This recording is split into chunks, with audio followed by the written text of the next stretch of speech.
여호수아 6장 26절로 27절 말씀드리겠습니다. 여호수아 6장 26절 27절 받들어야 되겠습니다. 여호수아가 그때 백성들에게 번명하여 말하기를 이 여리고 성읍을 일으켜 세우는 사람은 주 앞에 저주를 받으리라. 그가 그 기초를 놓을 때는 그의 첫째 아들을, 그가 그 문들을 세울 때는 그의 막내 아들을 이르리라 하더라. 이처럼 주께서 여호수아와 함께 하시니 그의 명성이 온 땅으로 두루 퍼지니라.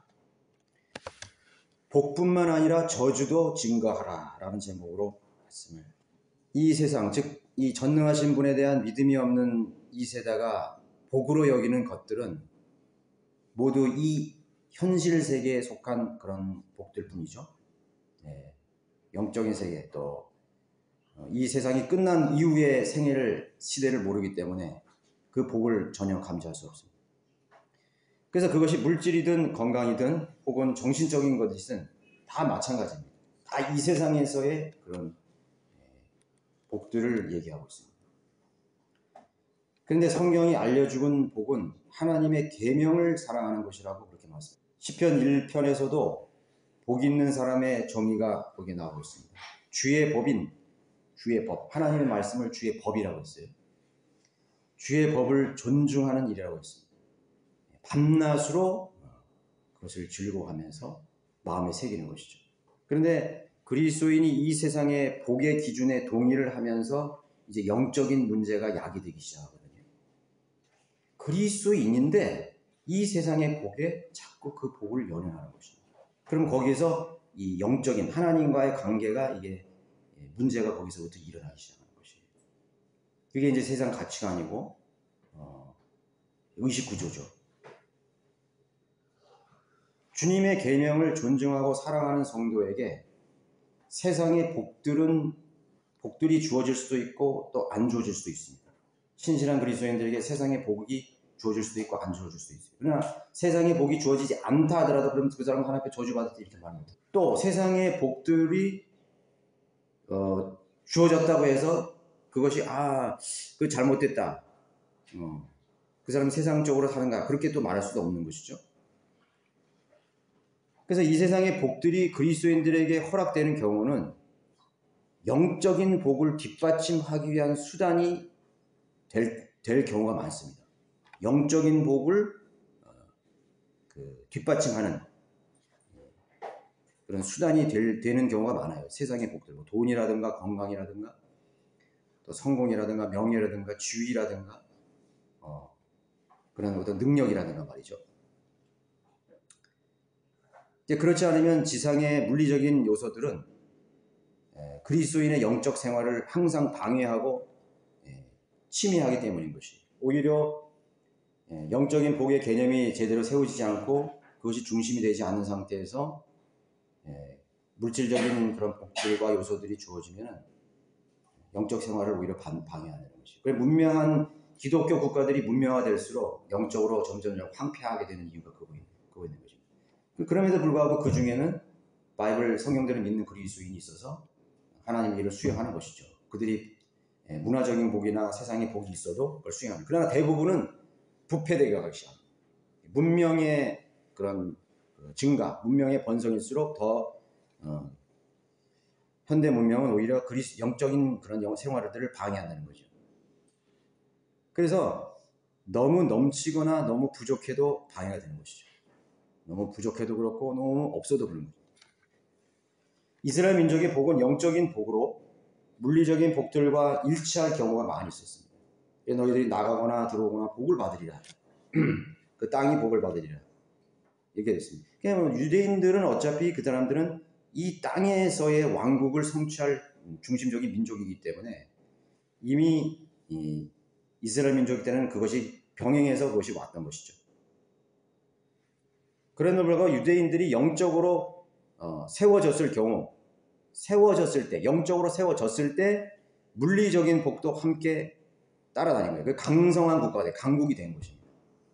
뭐 솔로몬이나 또 다윗 그런 왕국일 때 영적으로 그 열왕기에도 보면 열왕기들 왕들 이스라엘의 왕들을 볼 때도 영적으로 하나님을 두려워하고 잘 세워졌을 때는 강성한 국가가 된 거예요. 국력도 강하고 경제력도 튼튼하고 그렇게 됐습니다. 그래서 그 땅의 정치적 안정, 땅의 안정, 평화, 경제적인 풍요가 뒤따라갔던 것입니다. 그러나 하나님을 떠나고 배교하면은 하나님께서는 물리적인 심판으로 반드시 하나님께서 징계를 내렸어요. 예. 물리적인, 자체적인 그런 재앙을 통해서 내리기도 하고, 또 주변에 있는 그러한 제국들이 있죠. 그 준비된 제국이에요. 다 준비된 제국을 통해서 아시리아라든가 바빌론이라든가 이집트라든가 그런 제국을 통해서 하나님께서 심판을 내리는 것이죠. 여러분들 신명기 30장 한번 보실까요? 30장 30장 1절 3절을 보시면은 내가 내 앞에 둔 복과 저주 즉 이 모든 것이 내게 임함으로 내가 주 너의 하나님께서 너를 쫓아내셨던 모든 민족들 가운데서 그것들이 마음에 생각나서 주 너의 하나님께 돌아와 내가 오늘 내게 명령하는 모든 것대로 너와 내 자손이 내 마음을 다하고 내 혼을 다하여 그분의 음성에 복종하면 그때는 주 너의 하나님께서 내 사로잡힘을 돌이키시고 너를 긍휼히 여기시어 주 너의 하나님께서 너를 흩으셨던 모든 민족들로부터 너를 돌이켜 모으시리라. 하나님이 심판해서 노예로 잡혀간 그런 억압의 상태에서도 돌이키면은 그 강성한 대국에서 빠져나올 수 있는 확률이라는 게 얼마나 되겠어요? 제로예요, 제로.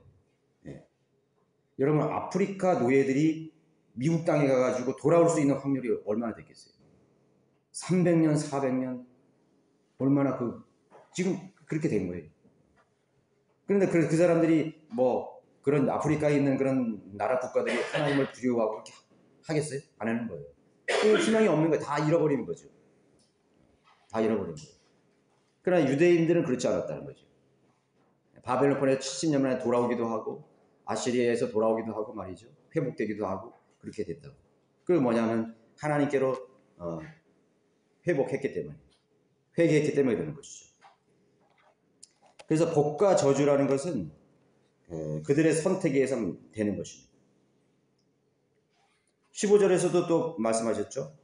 30장 15절 보라 내가 오늘 생명과 선 그리고 죽음과 악을 내 앞에 두어 생명과 선 그리고 죽음과 악을 하나님께서 두어서 선택하게 하는 것이에요.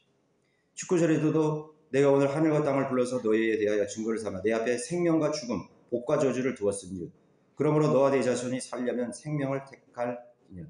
아니 이거는 상식을 가진 사람이면 생명과 죽음 누가 선택하겠어요? 뭘 선택하겠어요? 생명을 선택하는 게 맞죠. 그런데 그렇게 간단하게 드러나지 않는다는 거죠. 그게 생명과 선택이라는 것은 내일을 알지 못하는 미래의 그것이 결과가 나타난 거기 때문에 그 결과가 나타나기 전에 생명과 선택을 선택해야 되는데 뭘 선택하는 거예요? 하나님을 두려워하고 하나님께 복종하고 순종하는 걸 선택하는 것은 그게 생명이에요. 그걸 친절하게 가르쳐줬다고요. 이거 그리스도인도 마찬가지입니다. 여러분들에게 복과 저주, 생명과 죽음, 번영과 몰락을 여러분들이 선택하게 다 만들어 놓았다는 것이에요. 그래서 사람들이 그걸 그 상식적인 걸 선택하나요? 선택 안 하죠. 그리스도인들이라도 그렇게 선택 안 한다. 그걸 아는 사람은 자신의 생애의 그 주인으로 또 중심에 하나님을 두는 것이죠. 그리스도인이 영적으로 안정이 되면 하나님께서 물리적인 안정을 보편적으로 주십니다. 물리적인 안정을 주셔요. 성경에 있는 그리스도인들, 신실한 그리스도인들의 생에 하나님께서 보편적으로 물리적인 안정을 주시는 것입니다. 넘치지도 않고 하지도 않고. 그거는 어느 나라든 다 마찬가지입니다. 예외적으로 핍박과 박해의 시대가 있었죠. 그런 예외적인 상황입니다. 그러나 그 사람은 물리적으로 안정이 되고 복을 받았을 때는 안일한 생각이 드는 것입니다. 나태하고 게으르기 시작하는 것입니다. 하나님의 마음에서 떠나게 되는 거예요. 그럴 때 조심해야 되는 거예요. 현실에 문제가 없다라는 것으로 자신의 영적 생활이 문제가 없다고 한다면 그렇게 생각하는 사람들은 오히려 하나님께서 내리시는 복을 오해한 사람들. 현실에 문제가 없으니까 영적인 생활에 문제가 없다. 그런 오해한 사람이죠. 그리스도인의 영적 복을 현실의 물리적 번영이나 빈곤으로 또 평가할 수도 없는 것입니다. 절대로 그걸 평가할 수 없어요. 그렇다 할지라도죠. 그러니까 뭐냐면 여러분들의 마음이죠. 여러분들의 마음이 지금 어떤 상태에 있는지. 그리스도인의 영적인 복을, 그리스도인들이 영적인 복을 누리고 사느냐의 증거는 뭐예요? 진리의 말씀에 얼마나 순종하며 신뢰를 두고 사느냐로 평가되는 것입니다. 아시겠죠? 하나님이 그 사람의 가치를 평가하는 건 뭐냐면 그 사람이 가지고 있는 재물이나 능력이나 사회적 지위나 성공이 아니에요. 그 사람이 얼마나 하나님의 말씀을 가지고 있느냐. 그 사람이 하나님의 진리의 지식을 어떤 수준으로 올려놓느냐에 따라서 여러분들이 하나님 앞에 평가를 받는 것입니다. 그것이 복이에요. 어떤 사람들은 그걸 경시하잖아요. 무시해버려요. 어떤 사람은 그걸 굉장히 존중하게 생각합니다. 아주 하나님 말씀에 기록된 그 아주 지나갈 수 있는 그런 말씀들도 그냥 자기의 그 뼈에 탁 사무치고 새기고 그걸 실천하고 순종하고 두려워하는 것이죠. 그것으로 여러분들이 영적인 복을 누리고 사느냐를 증거하는 것입니다. 우리는 영적인 복이 무엇인지, 영적인 저주가 무엇인지 바른 기준을 가지고 있어야 되는 것입니다. 하나님 앞에서는 복도 있지만 저주도 있어요. 그리스도인들이 하나님에게 버림받을 수 있어요. 그건 저주예요. 하나님 심판이고 하나님 징계. 하나님 그냥 버려버리신다고. 그렇다고 해서 생명세계에서 지워버리는 게 아니에요. 우리 구원이면 이 세상에서 말이죠. 하나님께서 쓸모없는 사람들은 하나님의 관심에서 제외되는 거예요. 그 사람이 왜요? 그 사람이 선택이죠. 하나님이 그 사람을 버리는 게 아니라 그 사람이 먼저 하나님 버렸기 때문에 하나님은 온유하신 분이기 때문에 성령님은 온유하시기 때문에 그 사람이 문을 닫아버리면 문을 부시고 들어가는 분이 아니에요. 여러분들이 문을 열어야 하나님 들어가시는 것이지 문을 강제로 열고 들어가지 않는다니까. 그렇게 그분은 온유하신 분이에요. 신사적인 분이에요. 결례하지 않아요. 강제로 하잖아요. 마귀나 악령들은 꿈에 나타나서 그 사람을 짓눌러요. 너 내 말 안 들으면 너 죽어. 위협을 준다고. 근데 하나님 그러신 분이 아니에요. 하나님 온유하신 분이기 때문에 신사적인 분이기 때문에 문을 두드리신다. 그냥 문을 안 여는 사람에게는 안 들어가신다. 그럼 그 사람은 마귀에게 내어주는 것이죠. 저주가 되는 것이죠. 그래서 우리는 영적인 복과 저주를 바르게 분별하고 있어야만 다른 사람들에게 조언해주고 가르칠 수가 있는 거예요. 근데 이제 번영신약을 가르치는 사람들은 저주를 안 가르쳐요. 그렇죠? 여러분들 이 배교한 교회들, 개신교회들이 저주에 대해서 가르치는 거 봤어요? 저주를 가르쳐도 이런 말을 해요. 저 사람이 목사를 배신했어. 그럼 저주받아. 저 사람이 우리 교회를 떠났기 때문에 저주받아. 꼭 자신의 교회가 성경대로 실행하는 교회도 아닌데. 자, 그래서 그 사람들은 복과 복에 대해서 많이 얘기합니다. 잘되고 건강하고 치료받고 성공하고 물리적으로 부유해지는 것을 추구하는 신학을 가르칩니다. 그 사람들의 믿음입니다. 우리 보통 기복신앙이라고 그러죠. 예. 그래서 이제 구약 성도들, 이스라엘 민족에게 이 복에 대해서, 이 물리적인 번영에 대해서 많이 가르치기 때문에 그거를 계속 인용을 해요. 들어가도 복을 받고 내다도 받고 그것만 계속 가는 거죠. 그래서 모든 사람들이 교회에 들어오면 다 복을 받은 사람이 되잖아요. 그러니까 저주에 대해서는 얘기 안 합니다. 저주가 된다면 교회를 배신하고 떠나는 걸 이제 저주받았다는 거죠. 시편 73편 1절에서도 1절 11절에 보면 악인이 번영하고 재앙이 없고 건강하고 사고도 없다고 거기에. 그래서 의인이 그걸 이상하게 본 거예요. 악인이 왜 저렇게 성공하고 잘 되고 저렇게 떵떵거리고 사느냐. 그러나 그 마지막을 알게 된 거예요. 마지막을 알게 된 거죠. 마지막에 몰락하고 심판받는 거죠. 그렇다면 구약이나 신약이나 하나님 앞에서의 복은 오직 영적인 복뿐 아니라 믿음으로 살았던 사람들 가운데 풍요로움 속에 세계를 사는 사람들 몇 안 됩니다. 예. 몇이 안 돼요.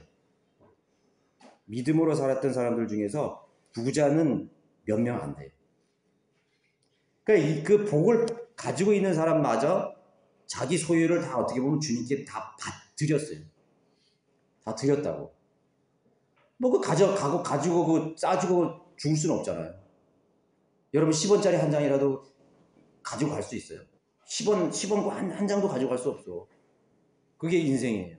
뻘거벗은 무드로 왔으니까 그대로 가는 것이라고. 뭐 얼마 전에 홍콩 배우가 주윤발인가? 참 그 사람이 하나님을 두려워하는 사람이고 구원하지 않은 사람이어도 그 사람은 그걸 안 거죠. 아이, 죽음은 아무것도 아니야. 영원히 아무것도 아니야. 그래서 그 사람이 막 주가가 올라가잖아요. 세상에서도. 뭐 8,100억? 8억도 아니고 8,100억을 기부를 했대. 그 사람은 세상 사람이라도 뭔가 아는 사람이지. 그래서 뭐 그 사람은 혼수 상태에 있다는데 누가 좀 그 사람한테 가서 의식일 때 복음 전했으면 좋겠어. 세상의 물리적인 복을 가지고 누리면서 그것을 쾌락을 누리면서 사는 사람이 거의 없다고. 그래서 가난이나 빈곤도 마찬가지지만 영적인 복을 위해서 거치는 것이 된다면 그걸 포기하거나 처분해버려야 돼요. 내가 이 물질 때문에 너무 하나님 섬기기 힘들다. 그럼 그 과감히 포기해야 되는 거죠. 그게 믿음으로 사는 사람이죠. 여러분들 박해시가 시대에는 순교를 당했죠. 그리스도인이. 그죠? 그렇잖아. 그죠? 무슨 중세 암흑기 때나 뭐 교황 시대 이런 사람들이 도나시스나 몬타니스나 바울리션이나 이런 사람들이 그 박해를 당해서 죽임을 당했다고. 순교했다고. 그래서 그때 그 당시에는 내가 성령대로 살면은 순교야. 그거는 내가 순교할 생각이 없으면 그리스도인이 될 수가 없는 거예요. 아예 딱 정해졌다고. 근데 지금 이 시대를 보세요. 이 시대에 그리스도인이라고 산다는 자체가 뭐예요? 우리가 풍요와 안락과 편안을 살잖아요. 그럼 그리스도인답게 못 살아요. 뭐냐? 똑같은 수준으로 살아야 돼요. 순교의 스피릿으로 사는 거예요. 그 순교의 스피릿이 뭐예요? 내 생명 같은 거를 포기할 줄 아는 사람이에요. 그게 순교의 정신이에요. 순교의 정신으로 이 마지막 라오디케에 살지 못하면 성령대로 살 수 없어요. 그냥 타협하면서 살지. 계속 적당히 타협하면서 사는 거죠. 기회가 있으면 하고 없으면 안 하고 그렇게 사는 것입니다. 사람들 눈치 딱 봐가지고 뭐 인정받을 만하면 하고 그렇지 않으면 안 하는 것이죠. 적당히 낙인 안 찍힐 정도의 수준을 딱 가지고 그렇게 사람을 두려워하고 사람 눈치 보면서 비교하면서 사람들의 평가를 의식하면서 그렇게 살아가는 것이에요. 그게 위선이고 죄인 것입니다. 그래서 그런 영적인 내가 복을 위해서 그것이 걸림돌이 되냐면 포기하는 것입니다. 저는 오늘 설교하는 것이 바로 이거에 대한 것이에요. 복과 저주에 대한 것이에요. 그리스도인들은 복에 대해서도 정확한 개념을 가지고 다른 사람에게 알려줘야 되겠지만 반대로 저주에 관해서도 반드시 말해주고 선포해야 돼요. 여러분은 고린도후서 2장 15절에 보십시오. 고린도후서 2장 15절. 이는 우리가 구원받은 사람들에게나 멸망하는 사람들에게나 하나님 앞에서는 그리스도의 향기이기 때문이라. 정녕 이 사람들에게는 사망이 이르는 사망의 향기이나 저 사람들에게는 생명이 이르는 생명의 향기라. 누가 이런 일들을 원만히 감당하겠느냐. 그러니까 이게 뭐예요? 그리스도인들은 복을 증거하는 사람뿐만 아니라 저주와 심판을 또 선포하는 사람이에요. 믿는 구원받은 사람들에게나 멸망하는 사람들 앞에 그리스도의 향기라고 그랬어요. 어떤 사람들은 그것이 하나님이 받을 만한 향기지만 그것이 저주의 향기가 될 수 있는 거예요.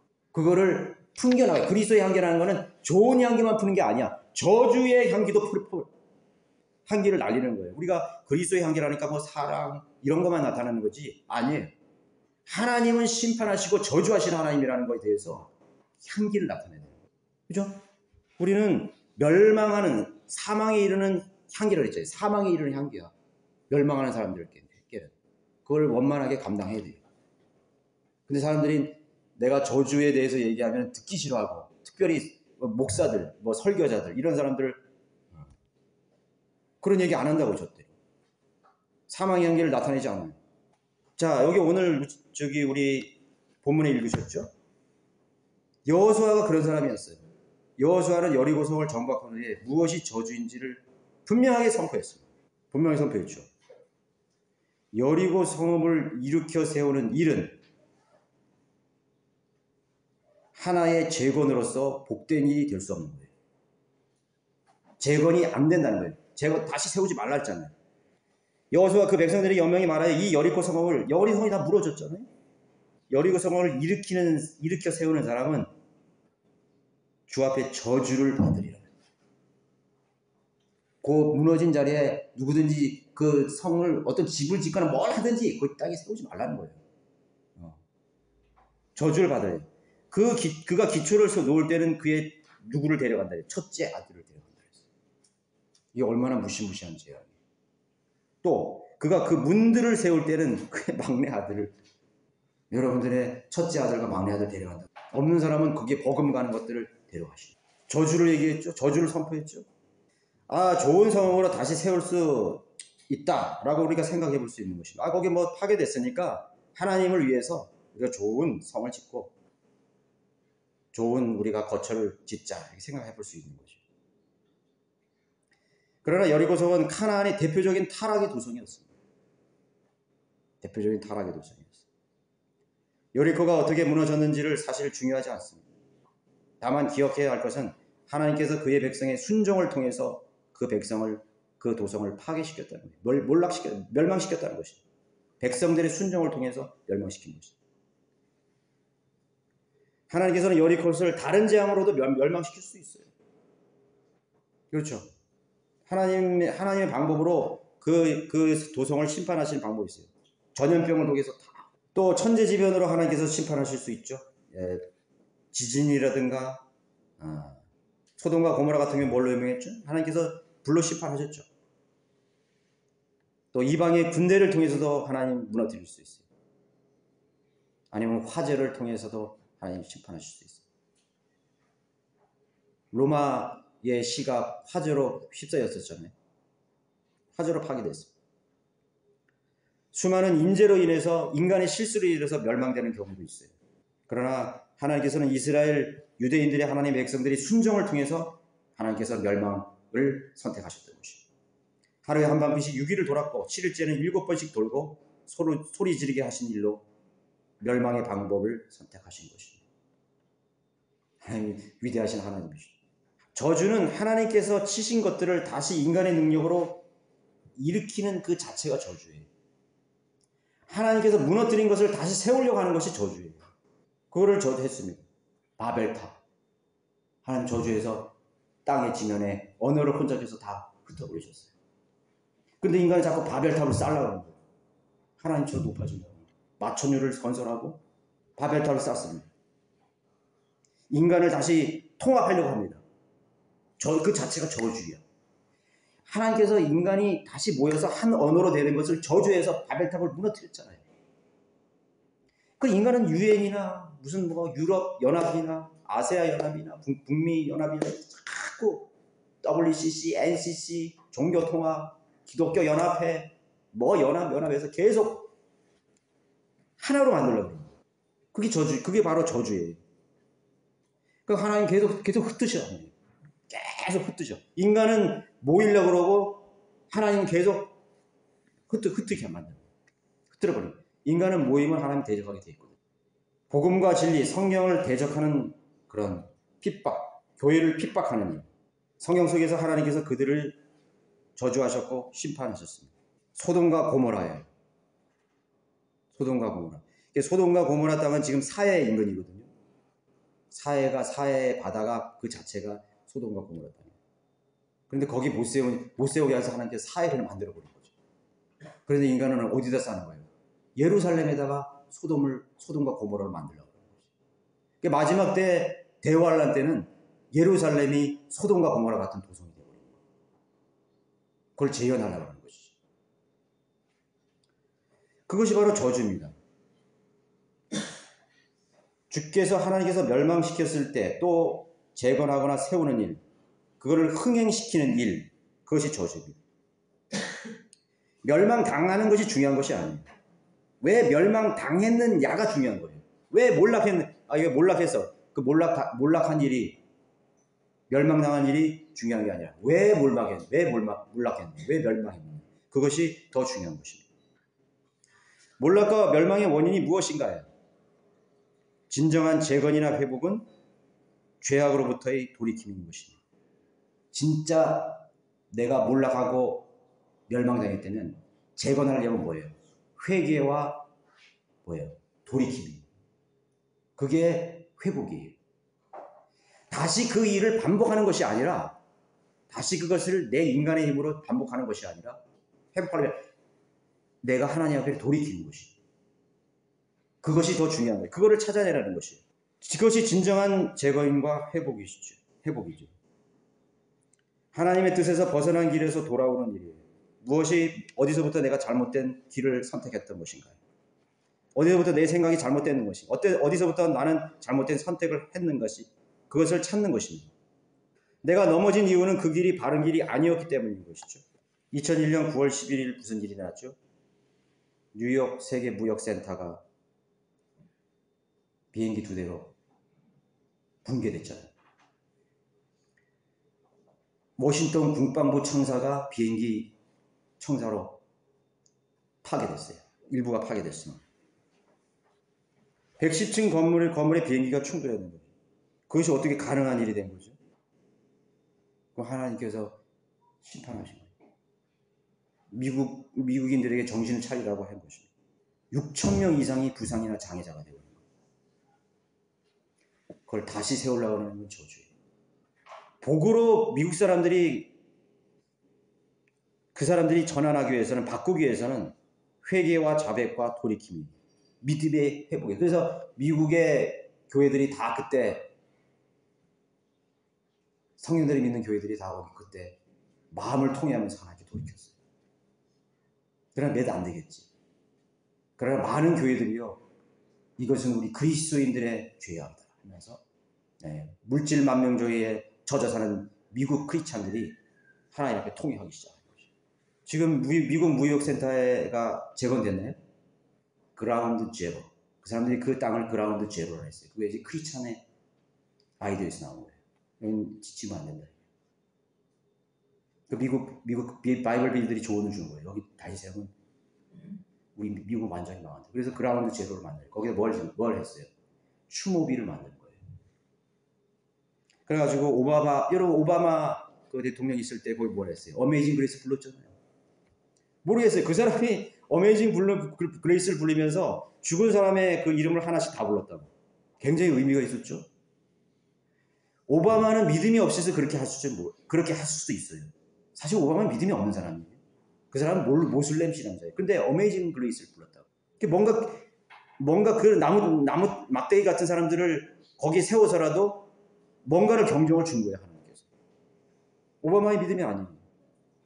이 금세기에서 하나님이 심판하신 그 땅을 정신을 차리고 보라 해요. 너희들 다시 한번 재고해 보라고 하나님께서 거기에 그라운드 제로를 만들어 놓고 오바마가 거기서 어메이징 그레이스를 부른 거예요. 하나님께서 미국을 얼마든지 심판하실 수 있는데, 하나님께서 세계 제 강국의 미국을 끌어내려서 가장 비참한 나라로 하나님 하루아침에 만들 수 있어요.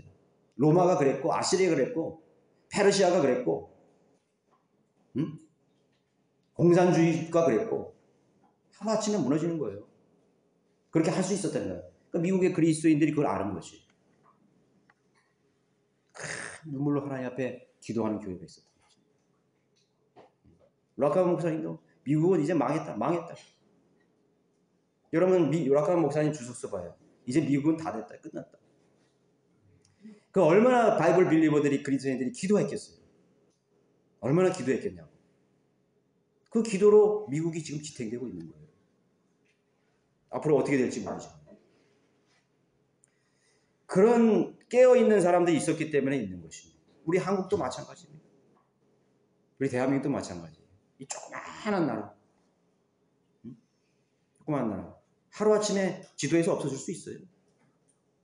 이거는 아무것도 아니에요. 세계 강국이 하루아침에 문을 닫아버리는데, 아니 조그마한 요만한 나라가 강대국 틈에 튀어서 어떻게 사람을 나오세요? 어메이징 그레이스지. 주님의 놀라우신 은혜이지. 자만하면 안 된다고. 하나님께서 미국을 1900년대 초에 경제 공황이 일어났을 때 하나님 살려주셨어요. 무디나 피니 같은 사람이 나타나서, 빌리 선데이 같은 사람들이 나타나서 술 먹으면 안 된다, 마약 먹으면 안 된다, 방탕함으로 돌아와야 된다. 그렇게 외쳤어요. 하나님께서 또 공제 경황을 회복하게 해주신 거죠. 하나님께서 왜 패망케 하셨는지를 알아야 되는 것입니다. 그것이 더 중요해요. 그것을 다시 세우려고 그러면 그것이 저주예요. 하나님의 심판과 징계를 잘 파헤치고 이해해야만 하는 것입니다. 정확한 판단이 중요한 거예요. 영적 분별력이 중요한 거예요. 여러분 가정에 또 여러분 개개인의 영적 침체가 왔습니까? 환경의 탓으로 돌리지 마십시오. 다른 사람이 보이면 있으면 그 사람은 영적인 침체가 있는 것이죠. 다른 사람이 보여요? 저 사람이 원인이야. 저 사람 때문에 내가 이렇게 됐어. 누구 때문에 난 이렇게 됐어. 내가 그 사람 때문에 아니었으면 내가 이 지경에 되지 않았을 텐데. 아니? 왜 다른 사람을 보는 것이에요? 아무리 다른 사람이 잘못돼도 내가 진리 안에 굳건히 서 있으면 난 넘어지지 않아요.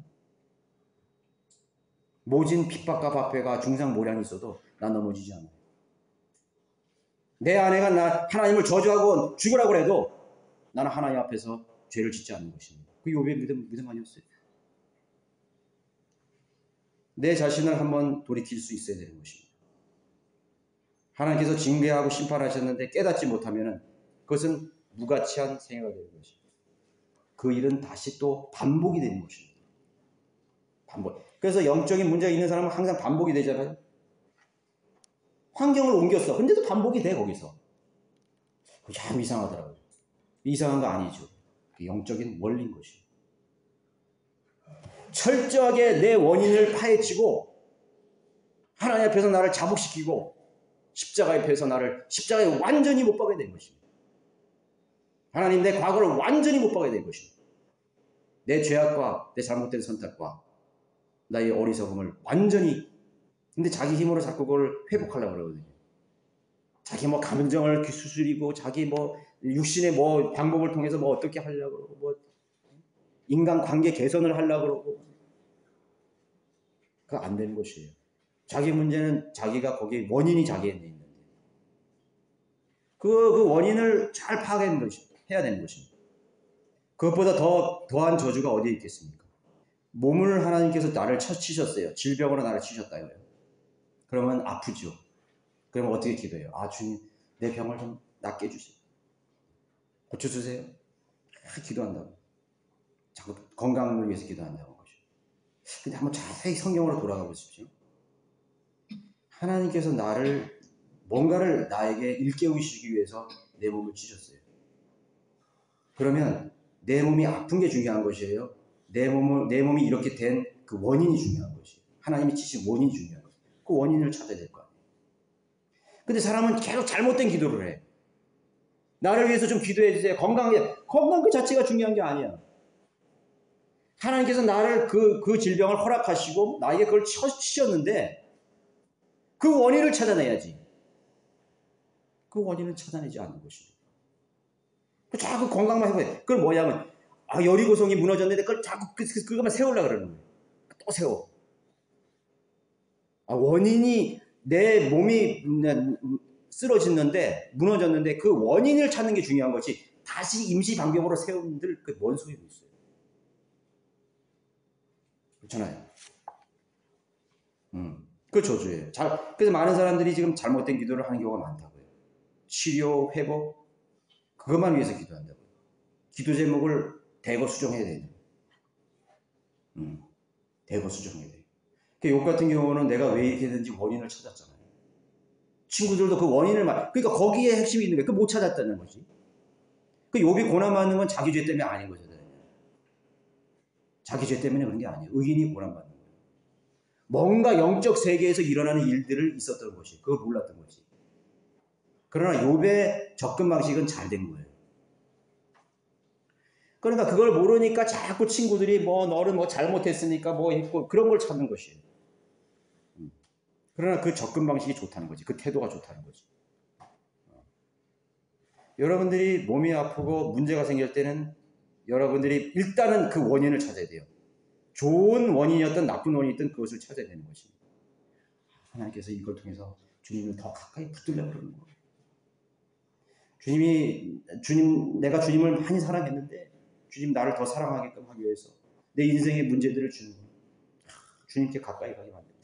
저도 인생의 문제가 있을 때 처음에 몰랐어요. 이 문제 해결해 주시고, 이 문제 해결하면 하나님 내가 더 잘할 수 있겠습니다. 그게 아니더라고 나중에. 주님은 나를 원하셨던 거예요. 내가 주님의 방문을 두드리고 내가 주님께 맨날 찾아가기를 원했던 것이죠. 주님은 나와 대화하기를 원했던 것이에요. 내가 주님 자신만을 사랑하기를 원했던 것이에요. 그 나중에 이 물리적인 현상을 위해서 기도를 가지고 갔는데 기도가 바뀌기 시작합니다. 신기하게. 내 안에서 막 성령님께서 내 기도를 바꾸시는 거예요. 문제가 그것이 아니었어요. 내가 어떤 형제 자매들을 위해서 기도를 하는데 그 기도를 바꾸신다니까 하나님께서. 우리는 사실 뭘 위해서 기도할지도 몰라요. 사실. 그죠? 맨 싸워질 것만 기도하잖아요. 맨 이기적인 것만 위해 기도하잖아요. 그렇잖아요. 여러분 기도 좀 한번 보세요. 맨 이기적이더라고. 썩어질 거라고. 여러분 자녀를 위해서 기도하는 것도 마찬가지. 성숙한 그리스도인들이 교제를 할 때 믿음의 수준이 안 맞으면 교제가 안 되죠. 안 됩니다. 교제가.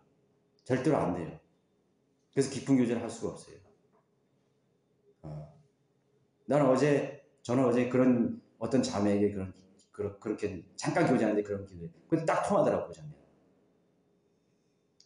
제가 그렇게 했거든요. 저는 크리스찬 중고등학교 자녀들을 보냈는데 다른 거 다 원하지 않습니다. 좋은 재능, 악기 잘 다루는 거, 노래 잘하는 거, 쇼맨십 잘 보여주는 거, 여러 가지 재능, 사람들이 칭찬하는 거 하나도 안 부러워요.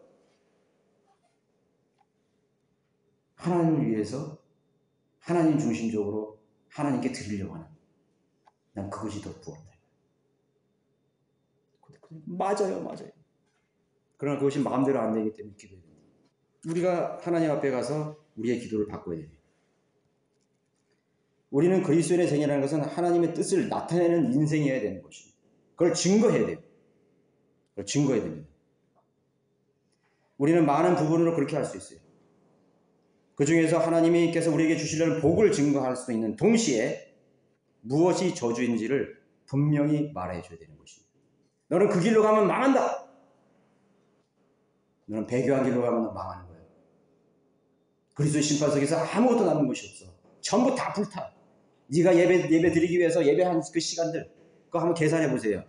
여러분들 그 하나님 안 받으시는 예배 계산 다 해보세요. 무슨 종교 행위들 쓸데없는 것들 얼마나 많아요. 그 전부 다 불살라버려요. 차라리 그것에 잠자는 게 나아. 그냥 집에 안 가는 게 나아. 그래서 우리가 배교 행위는 차라리 교회 다니지 말라 그러잖아요. 그래서 뭐해? 여러분 개혁성경 100독 200독 해가지고 자랑하는데 그거 남는 게 뭐야 거기서? 뭘 배웠어 거기서? 뭘 배웠냐고요? 그 사람이 만독을 해도 한 혼을 구령할 줄을 몰라요. 영혼 몸이 뭔지 몰라. 그럼 개혁성경 읽은 그 의미가 뭐예요? 아무것도 없어. 영과 혼과 몸이 뭔지도 몰라. 그 모르면 개혁성경 뭐하러 읽었어? 그래서 그 필요 없다는 거예요 그거에. 차라리 그냥 불신자로 살다가 바른 성경 알아서 바르게 하나님 성경 그게 남는 거예요. 필요 없는 거예요. 그래서 그걸 말해줘야 된다는 거예요. 그럼 어떤 목사가 그러더라고. 그럼 우리가 한 건 뭐냐고. 그거 쓰레기지. 차마 제 입에서는 그런 말을 이성호 목사님 그렇게 얘기해요. 다 쓰레기라고. 그대로 얘기해버려요. 그래서 저는 차마 그렇게 말 못하겠더라고. 헛됩니다. 그냥. 요 정도. 성경대로 하지 않은 것은 다 헛될 뿐입니다. 어차피 하실 거 바르게 하셔야죠. 하나님이 인정하시는 거 하죠. 그렇게 얘기해 주지. 그 쓰레기입니다. 이렇게 안 합니다. 근데 럭커마 목사님이나 이성호 목사님 같은 경우는 다 쓰레기야. 그 어떤 자매가 우리 진리 알아가지고 그 학회지를 자기 친한 아주 목사한테 이게 줬나 봐요. 근데 다 읽고 일주일 뒤에 만났더니 한숨을 푹 쉬면서 그러면 자매, 그러면 우리가 여태까지 한 건 다 뭐냐고. 그 자매 그랬대요. 그 자매는 또 그대로 말한 거야. 그거 다 쓰레기입니다. 다 끊어버렸대. 관계를 다 끊어버리고. 내가 그 자매한테 얘기했어요. 참 잘하셨다. 참 하나님 그냥 담대하시다고. 여호수아 같으시다고. 그 여호수아 아니에요. 왜 교황의 교회를 하나님께서 무너뜨리신 거예요? 다시 세우지 말라는 거예요. 근데 다시 세우려고 그러잖아요. 대환란때 다시 세우신다고. 물에서 올라오는 그 짐승이 교황이에요. 적그리스도라고. 그 하나님께서 다 죽여버리시죠. 심판하게 버리신 거예요. 천여백년의 암흑기 동안 교황교회가 음료교회죠. 창녀교회죠. 하나님 심판하셨죠. 또 세우려고 그랬는데 그게 원해. 대환란 때 또 세우는 거라고.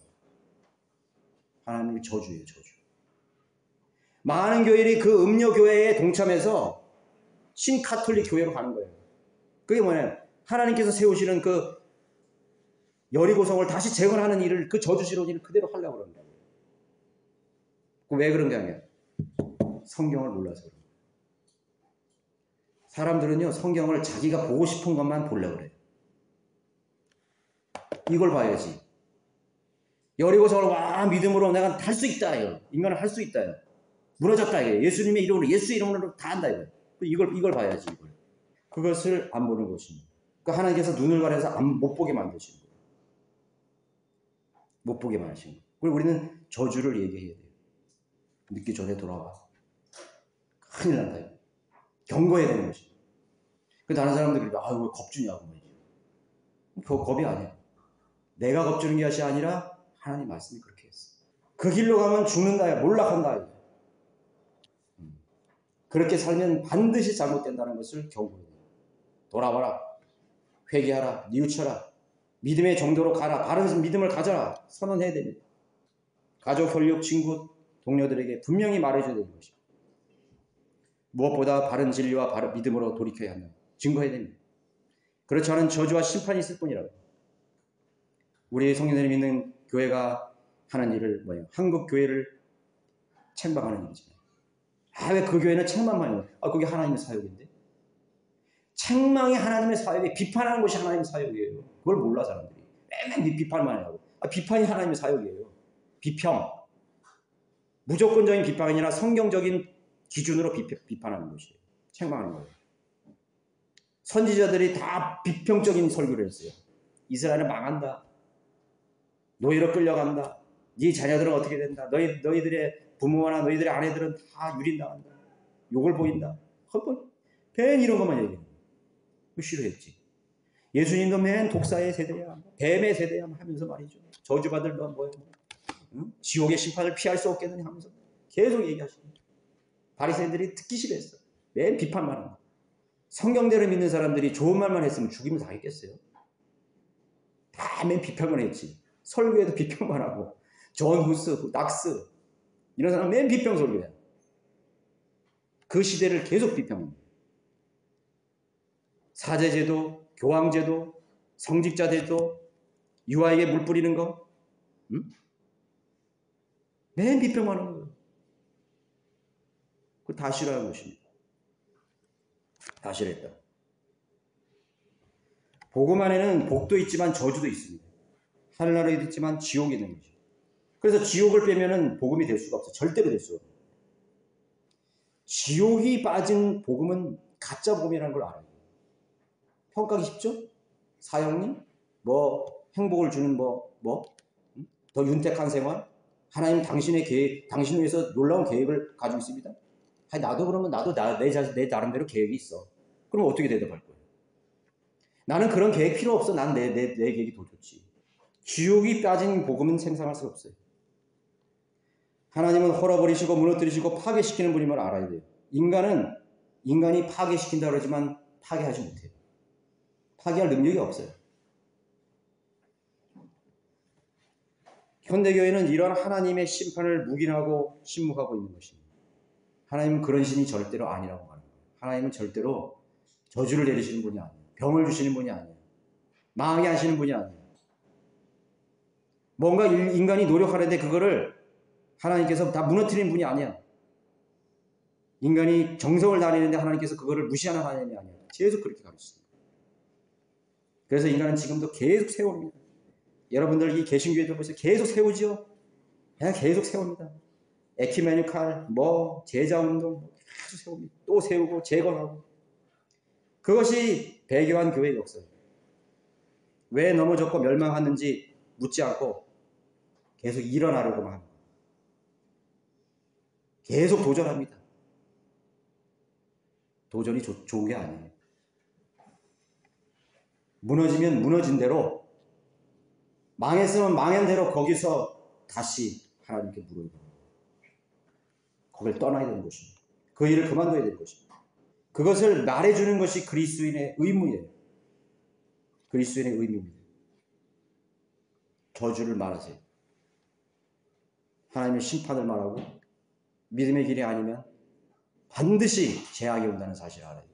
그 지하도에서 죽은 사람이 그날 그 시에 8시 몇 분이더라고 보니까 8시 30분 출근하다가 그 지하도에 들어갔는데 물이 제방이 돼서 단 30초도 안 걸렸대요. 그게 그냥 다 수장되어 버린 거지.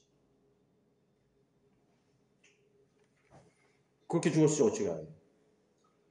40대 아버지가 차를 몰고 고등학교 아이들을 등교시키려고 쫙 달리다가 교차에서 미끄러지고 둘 다 직사해버렸어요. 내가 그날 그 시에 그렇게 아들하고 죽을지 누가 알았겠어. 그건 극단적인 예죠. 우리 인생에 어떤 일이 어떻게 닥쳐올지 어떻게 알아요? 내가 하나님을 섬기다가 죽으면 그것처럼 복된 일이 없어. 내가 주님을 위해서 순교하고 주님의 뜻 안에서 내가 죽는다면 어떤 형태로도 그건 장연한 죽음이야. 영광스러운 죽음이야. 우리는 그것을 더 원해. 그러나 개처럼 죽지는 말자 이거지. 개처럼 죽는 게 뭐예요? 하나님을 떠나서 개처럼 유리하고 방향하다 그렇게 죽지는 말라는 거지.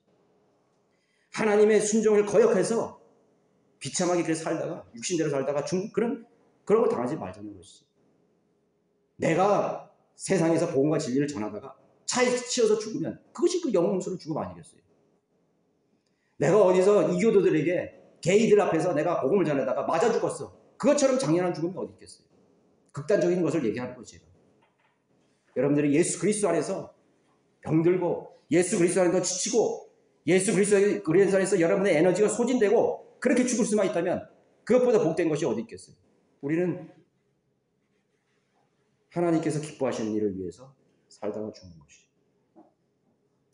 여러분들이 그리스도 안에서 하나님의 뜻을 수행하고 있을 때 여러분들이 어떤 질병이 있고 좀 가난하고 여러분 그거 걱정하지 마세요. 내가 주님을 사랑하고 있는가? 내가 주님이 원하시는 일들을 내가 하고 있는가? 주님이 가라고 하시는 그 길을 가고 있는가? 그것을 보시라는 것이에요. 그것에 빗나갔다면 여러분 살피시라는 것입니다. 그리고 그렇게 하는 사람들에게 지적해 주세요. 내 사랑하는 자녀일지는 내 아버지라도 그렇게 얘기해 주시고 내가 당신을 사랑하기 때문에 내가 이런 말을 꼭 해야 된다. 어떤 환자가 의사 앞에 왔는데 나 오늘 6시 저녁 6시에 파티가 있습니다. 빨리빨리 나를 진단해 주세요. 진단해 봤더니 말기 암이야. 당장 입원해서 치료하지 마.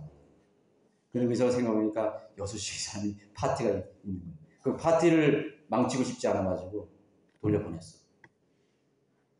그 환자는 그 병원에 다시 올 일이 없는 거야. 괜찮다 그러니까. 막 돌아다니다가 갑자기 몸이 쓰러져 버려. 누굴 원망하겠어요? 우리는 그 사람의 파티를 망치고 싶지 않아가지고 저주의 진리를 얘기하지 않아요. 진실을 얘기하지 않아요. 그래서는 안 된다는 거지. 우리의 할 일은, 의사가 할 일은 그 사람의 파티가 있든 그 사람이 결혼식이 있든 뭐 어딜 가든 승진이 있든 진실을 말해줘야 되는 거예요. 당신 오늘 치료하지 않으면 지금 죽는다. 그게 중요한 게 아니야. 파티가 중요한 게 아니고 결혼식이 중요한 게 아니고 당신이 죽느냐 사느냐 그게 문제야.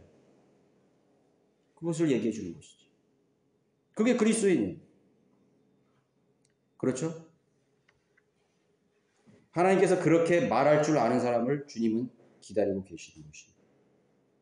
여러분 한 구절만 보고 마치도록 하겠습니다. 열왕기상 16장 33절을 보세요. 또 아합이 아세라를 만들었더라. 아합이 자기 앞에 있던 이스라엘의 모든 왕보다 이스라엘의 주 하나님을 더욱 경외케 하였더라. 그의 시대에 베델인 히엘이 여리코를 건축하였는데 그가 그 기초를 놓았을 때 그의 첫째 아들 아비람을 그가 그 문들을 세웠을 때 그의 막내 아들 스굽을 잃었으니 주의 아들 여호사를 통해 하신 주의 말씀대로 540년이 지난 후에 네, 모두 일어나셔서 236장